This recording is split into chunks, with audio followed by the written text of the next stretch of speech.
साथियों, कैसे आप सभी लोग? उम्मीद है अच्छे होंगे। साथियों, जो नया नोटिफिकेशन मैं लाया हूँ, नोटिफिकेशन पुराना ही है, इंडियन रेलवे का है, पर इसमें हम लोग आज सिलेबस के ऊपर बात करेंगे कि थोड़ा बहुत आपको इसके बारे में डीपली जानकारी मिल जाए कि किस साइड में पढ़े, कैसा क्या करे। अगर आप लोग कंफ्यूज है तो मैं थोड़ा सा बताना चाहूँगा कि आप लोगों को किस और ज़्यादा ध्यान देने की ज़रूरत है।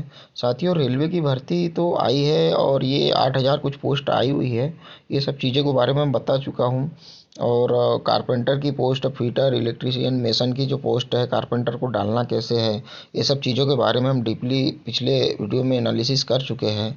तो हम बात करना चाहते हैं इसकी एज के बारे में। हम देखेंगे तो 18 से 33 वर्ष तक इसको आप आराम से भर सकते हैं। और ओबीसी, एससी, एसटी का जो इसमें गवर्नमेंट की तरफ से जो छूट दी जाती है, सब चीज़ें मैं बता चुका हूँ। 18 से 33 वर्ष और एससी एसटी 35 वर्ष तक। फीस के बारे में भी बता चुके हैं, 500 रुपये इसमें फ़ीस लगेगी ही। हम बात करने आए यहाँ पे सिलेबस के बारे में। जो सिलेबस है और जो माइनस मार्किंग के बारे में जो लोगों को डाउट्स है, ये सब चीज़ें मैं आज क्लियर करना चाहता हूँ कि आप लोगों को क्या करना है इसमें। तो साथियों, हम आ चुके हैं यहाँ पे पैटर्न के बारे में। पैटर्न के बारे में आई है टेक्नीशियन ग्रेड थर्ड की आपकी जो पोस्ट है।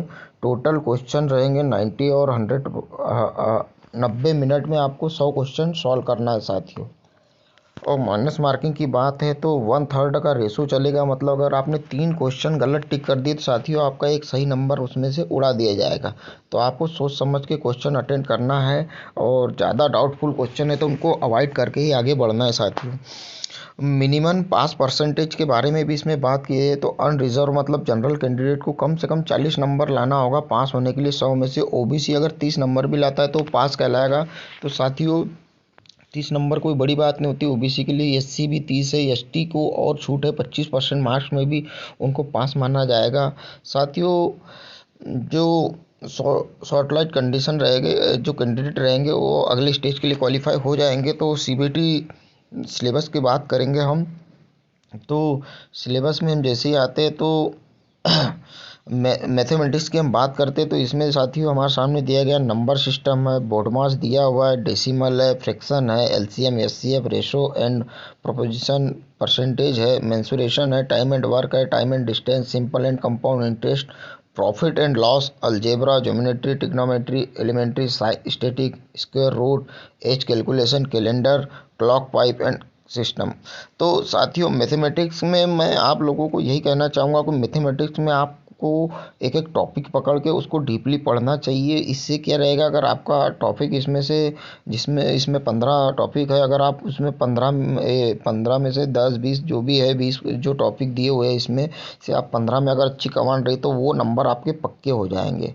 इसके अलावा आप अगर जनरल अवेयरनेस पढ़ने में ज़्यादा फोकस करेंगे तो क्या है, जनरल अवेयरनेस कहीं से भी उठा के पटक सकता है। तो मैथमेटिक्स में आपको कमांड बनाने की कहीं ना कहीं आवश्यकता है।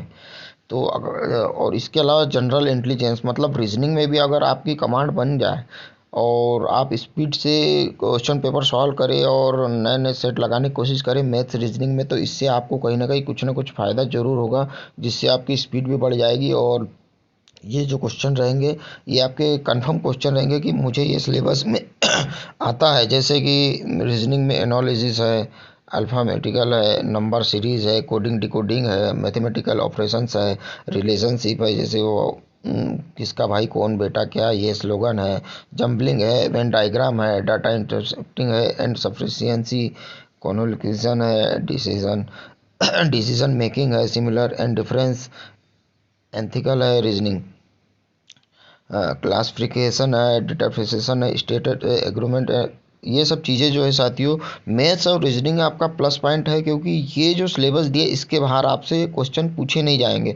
तो मेरा सजेशन यही है कि आप मैथ्स और रीजनिंग पे बहुत अधिक फोकस करें और इस पे से जो क्वेश्चन आ रहे हैं, ये जो आपके सामने सिलेबस रखा है, इसमें अगर आपकी कमांड बनती है अच्छी तो आप ये क्वेश्चन के पेपर आपके पूछे जाएंगे तो आपके ये नंबर पक्के रहेंगे।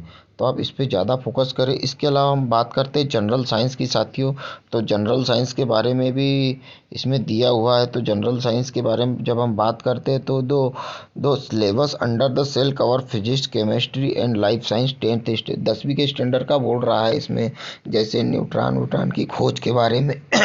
तो ये सब चीज़ें आपसे पूछा जाता है जनरल साइंस के बारे में, तो आप इनके बारे में बेसिक जानकारी आपको होना चाहिए।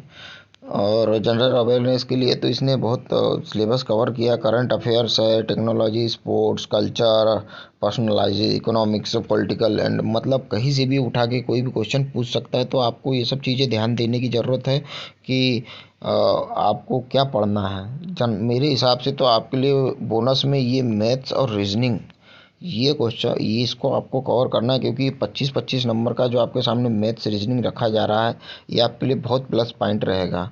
इसके अलावा साथियों इसमें मैथमेटिक्स 25 नंबर की, जनरल इंटेलिजेंस जो 25-25 ये 50 नंबर को आपको इसमें से कम कोशिश करेगी इसी में से पास आउट हो जाए। उसके अलावा फिर जनरल साइंस जो आती है 40 नंबर की, जनरल साइंस में अगर आप श्योरिटी से अगर 20 से 25 क्वेश्चन भी कर लेते तो आपको पास होने से कोई नहीं रोक पाएगा। जनरल अवेयरनेस का तो ऐसा है साथियों कि 10 क्वेश्चन मात्र पूछे जा रहे हैं और सिलेबस इतना बड़ा हुआ है। उसके अलावा फिर कौन से लेवल का पूछ ले और आपके पढ़े में आए ना आए, इसलिए मेरा सजेशन यही है आप लोगों को कि मैथ्स और general science, general intelligence maths reasoning में आपको बहुत अच्छे से कमांड बनाने की आवश्यकता है, क्योंकि टाइमिंग का इशू रहता है। तो टाइम कवर करने के लिए मैथमेटिक्स को आपको सवाल कर कर के देखना है। केवल 90 मिनट में आपको क्वेश्चन अटेंड करना है। तो साथियों यही सब चीज़ें बताने के लिए मैं आपके बीच आया हूँ। तो आपको ये टाइम को कवर करने के लिए ये जो चीज़ें दी हुई है इसको आपको कवर करना है कि 100 क्वेश्चन को 90 मिनट में आपको सॉल्व करना है। तो उम्मीद है साथियों वीडियो पसंद आया होगा। नेक्स्ट टाइम और कुछ नया टॉपिक लेके आपके सामने आऊँगा। तो नमस्कार साथियों, बाय बाय।